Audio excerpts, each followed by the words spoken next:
नमस्कार। ये हाथ अगर कहा जाए एक पुरुष का हाथ है जिनकी उम्र अगर कहा जाए 1996 का जन्म है।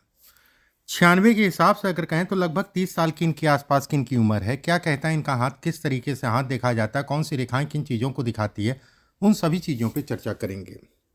सबसे पहले पूरे हाथ की अगर बात करें तो सामान्य चौड़ाई का हाथ है। नौकरी व्यवसाय दोनों ही व्यक्ति कर सकता है एक बार। अंगूठा अगर कहा जाए ठीक ठाक से लंबा है। अंगूठे पे अगर कहा जाए ये सब रेखाएं घर गाड़ी वाहन इत्यादि चीज़ें होंगी, उसमें कहीं कोई दो राय नहीं है। कुछ ऐसी प्रॉपर्टी भी होगी जो रेंट आपको जिससे मिले, होटल हो गया, किराए भाड़े से संबंधित मकान हो गया, कोई भी चीज़।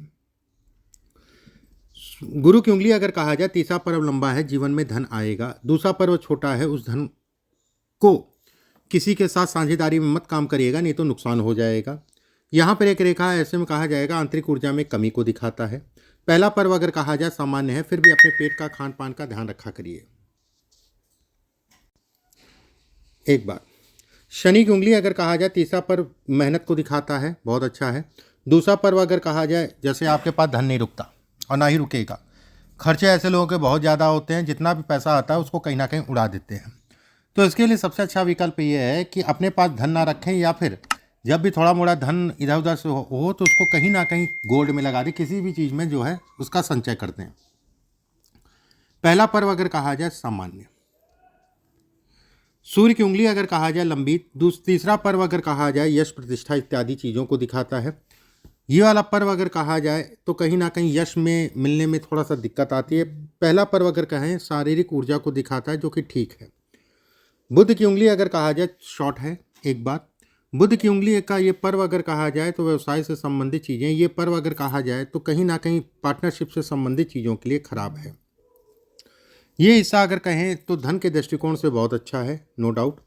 हृदय रेखा अगर कहा जाए तो बेहद अच्छी, उस पर त्रिकोणनुमा आकृति बनना, ऐसे में कहा जाएगा व्यक्ति की व्यवस्थाएं चलती रहेंगी, कितनी भी समस्याएं उससे निकलने का रास्ता मिल जाएगा। ऐसे लोग भाग्यशाली होते हैं। शनि का क्षेत्र अगर कहा जाए सामान्य उठा है, धन के दृष्टिकोण से काम से संबंधित चीज़ों के लिए अच्छा है। ये रेखा का यहाँ पर आना, ये गुस्सा भी है और कहीं ना कहीं भावुकता भी है। और भावुकता में अपनी चीज़ों का नुकसान, अपनी वाहवाही समझ रहे ना, वाहवाही में जो है अपनी चीज़ों का नुकसान, थोड़ा सा आँख कान खोल के चला करिए। वाहवाही के चक्कर में जो है चीज़ों का नुकसान होगा, उसमें कहीं कोई दो राय नहीं है। सूर्य का क्षेत्र अगर कहा जाए बेहद अच्छा। सूर्य के क्षेत्र पर ये रेखा धन के लिए बहुत अच्छी है। जब रेखा ये स्पष्ट साफ बन जाएगी, ऐसे में कहा जाएगा व्यक्ति का जीवन तेजी से बढ़ेगा। बुध के क्षेत्र पे अगर कहें तो ये रेखाएं ये सब रेखाएं अगर कहा जाए तो व्यवसाय से संबंधित चीज़ों में व्यक्ति को बढ़ाती हैं। शुक्र का क्षेत्र अगर कहा जाए सामान्य उठा है। शुक्र के क्षेत्र पे ये सब रेखाएं होना काम धाम धन इत्यादि चीज़ों के लिए अच्छी है। एक बात, दूसरी चीज़ अगर कहा जाए यहाँ पर एक रेखा होना, ऐसे में कहा जाएगा कि जब भी विवाह करें तो थोड़ा सा देख दाख के करें, कुंडलियाँ बढ़िया से मिलवा लें, उसके उपरांत ही विवाह करें, इस चीज़ का ध्यान रखें। अब जैसे मैंने कहा कि शादी ब्याह की, देखिए शादी ब्याह से संबंधित चीज़ों में थोड़ा सा सावधानी मांगता है ये हाथ। सावधानी का मतलब ये हो गया ना कि जैसे कि कोई रोग या कोई समस्या जो आपको पहले नहीं पता चली, बाद में पता चली, कोई ऐसा मतलब कोई भी चीज़ ओवरऑल, ठीक है। तो जब भी विवाह करें सब कुछ पता कर लें, इनकी जन्म कुंडली बढ़िया से मिलवा लें, उसके बाद ही आगे बढ़ें। सेकंड जो है विवाह के लिए अगर कहा जाए तो अब जो समय बनेंगे, अभी साल 2025-26 में विवाह बिल्कुल भी मत करिएगा, इस चीज़ का ध्यान रखिएगा। किसी प्रकार का विवाह से संबंधित चीज़ों में, नहीं तो विवाह चलेगा नहीं। विवाह के लिए अभी थोड़ा सा विलम्ब है।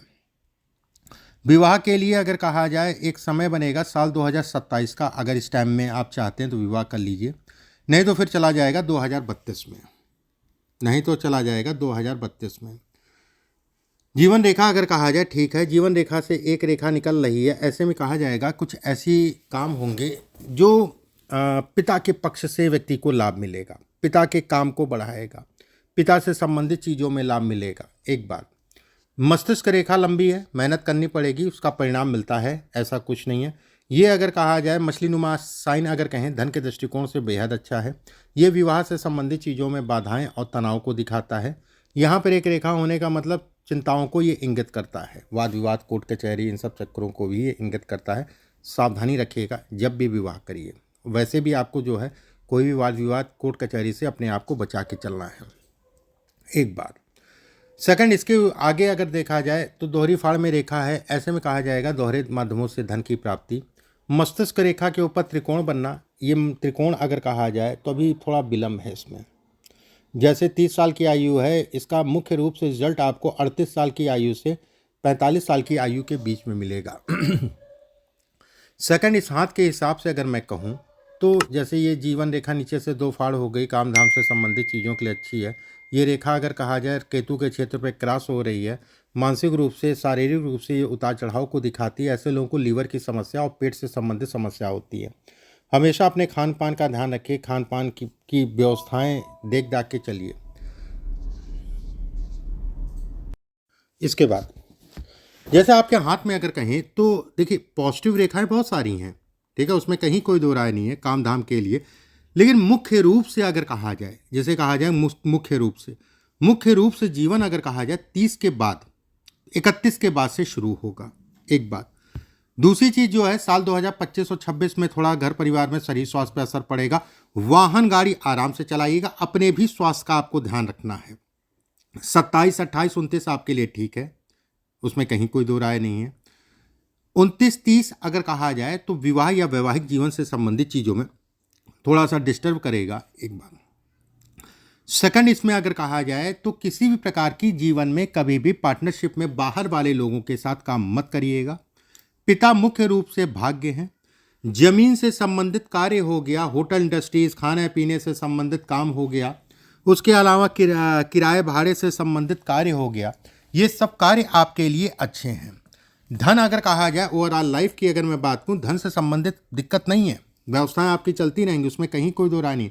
सही स्वास्थ्य का ध्यान रखिए, उल्टे सीधी चीज़ों खाने से परहेज करिए, जुआ सट्टा, एयर मार्केट, शेयर मार्केट, इन सब चीज़ों से परहेज करिए, ठीक है। शेयर मार्केट इंटरडे की मैं बात कर रहा हूँ, लॉन्ग टाइम के लिए नहीं। इंटरडे से संबंधित चीज़ें सामान्य हैं। बाकी आपने जो प्रश्न पूछे हैं वो मैंने आपको बता दिए। पितृदोष आपने पूछा या कोई और दोष? देखो, शनि राहु अगर कहा जाए प्रेत बाधा योग बनाते हैं। कहीं ना कहीं सूर्य और केतु का योग अगर कहा जाए तो आपका जो है बन रहा है, जो पितृदोष की संज्ञा दी जाती है, ठीक है, पितृदोष की संज्ञा दी जाती है। सेकंड, हमेशा लेन देन, कर्ज उधार देंगे वापस नहीं मिलेगा। कर्जा, ये कभी भी कोई भी कर्जा लीजिए, उधार दीजिए तो प्लान्ड वे में करिएगा, कोई भी जल्दी नहीं, कोई भी वो नहीं, आराम से धैर्य से लीजिए, आराम से धैर्य से उसको लगाइए, उल्टी सीधी दिशा में उसका जो उपयोग मत करिए, ठीक है। उल्टी सीधी दिशा में मतलब ये हो गया कि खर्च लिया था किसी और के लिए, खर्चा कहीं और हो गया, ये वाली स्थिति नहीं। इसमें ज़मीन है, इसमें प्रॉपर्टी है, इसमें वाहन है, सब कुछ है। लेकिन समय अभी उतार चढ़ाव का रहेगा, कम से कम 2031 तक का। 31 तक का जो है ये समय आपको सिखाएगा। ऐसा नहीं है कि 31 तक आप कुछ नहीं कर सकते, ये जरूर कहूँगा उतार चढ़ाव रहेगा, एक बार। दूसरी चीज़, मानसिक रूप से तनाव भी होगा समय समय पे। तीसरी चीज़ अगर कहा जाए, शरीर स्वास्थ्य का ध्यान रखने की आवश्यकता है, वाहन गाड़ी आराम से चलानी है, बाकी ठीक है, कहीं को डरने वाली बात नहीं है। आपने इस उंगली में एक पुखराज, अच्छी क्वालिटी का एक पुखराज पहन लीजिएगा, लगभग 5-6 कैरेट का, सोने में बनवा के। किसी भी गुरुवार के दिन सुबह के समय उसको धारण कर लीजिएगा जरूर से। बाकी हनुमान जी की पूजा आपके लिए मस्ट है। हनुमान जी को कम से कम 15 मिनट कुछ भी करें, चाहे जाप करें, चाहे हनुमान चालीसा, चाहे सुंदरकांड, कम से कम 15-20 मिनट सुबह के समय हनुमान जी की पूजा जरूर किया करें। अभी के लिए बस इतना ही, नमस्कार।